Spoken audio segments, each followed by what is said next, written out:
Hello বন্ধুরা, তোমরা সবাই কেমন আছো? আশা করছি তোমরা সবাই যেখানে আছো ভালো আছো, সুস্থ আছো। আর বন্ধুরা, আমি কিন্তু ভালো নেই। ওই যে কালকে তোমাদেরকে দেখালাম যে আমার বাচ্চা গরুটা মারা গেছে, সেই জন্য আমার মনটা না খুব খারাপ বন্ধুরা। কী আর বলি, শখ করে গাই বাছুর কিনেছিলাম, তো বাছুরটা তো মারা গেল। আর গাইটা আছে কিন্তু ওটা তো গাভও নিচ্ছে না।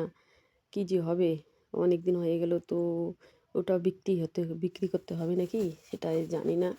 কিন্তু কি বলি আর, কপাল পোড়া হলে মানে সব দিকেই হয় আর কি এরকম। তো বন্ধুরা দেখো আর ওদিকে আমি তোমাদের সঙ্গে কথা বলতে বলতে কিন্তু ঘরটা ঝাড় দিয়ে দিলাম, ঠিক আছে। দিয়ে আমি চলে আসলাম উঠান ঝাড় দিতে। তো দেখো আমি উঠানটা ঝাড় দিচ্ছি বন্ধুরা। আর যে দেখো চারিদিকে কত কুয়াশা পড়ছে কিন্তু। আর সকাল সকাল না উঠতে ইচ্ছে করে না, ঠান্ডা লাগে। আর কুয়াশার জন্য তো সকাল সকাল রৌদ্রও ওঠে না। তো ওই জন্য আমি ভাবি যে একটু থাকি গিয়ে, মানে উঠতে উঠতে 7টা বাজে আর কি, 7টার দিকে উঠে এই যে কাজ টাজ করি। তো ওই যে দেখো এখন আমি উঠান ঝাড় দেওয়া শুরু করে দিয়েছি। আর বন্ধুরা কি বলবো, যেটা কপালে আছে সেটা তো হবেই, তাই না? সেটা তো ভোগ করতেই হবে। তো দেখো আমি উঠানটা ঝাড় দিয়ে নিলাম, নিয়ে এখন আমি এই যে কলের পাড়ে যাবো, বাসনে যে কলের পাড়ে চলে এসেছি। আমি এসে এখন বাসনগুলো মাজছি, এক এক করে বাসনগুলো আবার মেজে নিই বন্ধুরা আমি।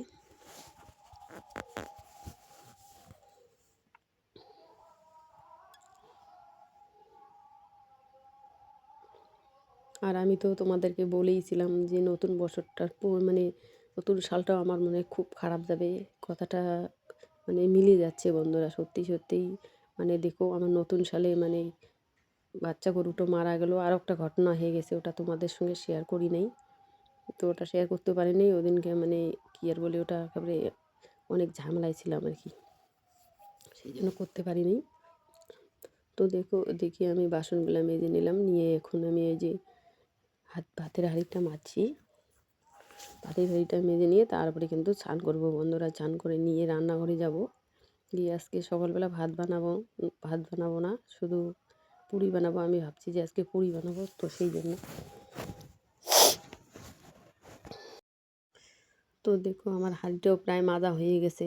তো দেখো যে আমার মাজা হয়ে গেছে, ওদিকে ছান টান করে নিয়েছি, নিয়ে দেখো আমি চলে এসেছি। আমার কিন্তু পুরি ভাজা শেষ হয়ে গেছে বন্ধুরা, শুধু একটা ছিল, ওইটাই তোমাদের সঙ্গে শেয়ার করতেছি। কিন্তু আগে যেগুলো ভাজা নিয়েছি ওগুলো তোমাদের সঙ্গে শেয়ার করি নাই।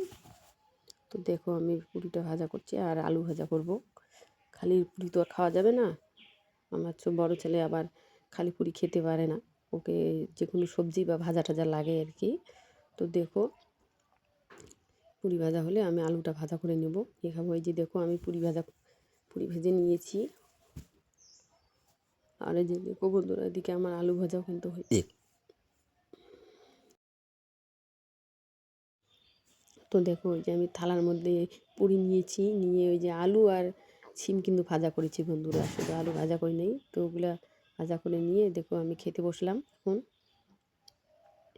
ছোটো ছেলে তো খেয়ে নিয়েছে, আর বড় ছেলে বাড়িতে নিয়ে ও একটু জিম গেছে, তো আসলে ও খেয়ে নেবে। তো আমি সেজন্য আর কি খেয়ে নিচ্ছি এখন। তো বন্ধুরা দেখো আজকের ক্যামেরাটা আমি এখান থেকে শেষ করবো, আর বেশিক্ষণ করবো না, ঠিক আছে বন্ধুরা। তো টাটা সবাইকে, তোমরা সবাই ভালো থেকো, সুস্থ থেকো বন্ধুরা।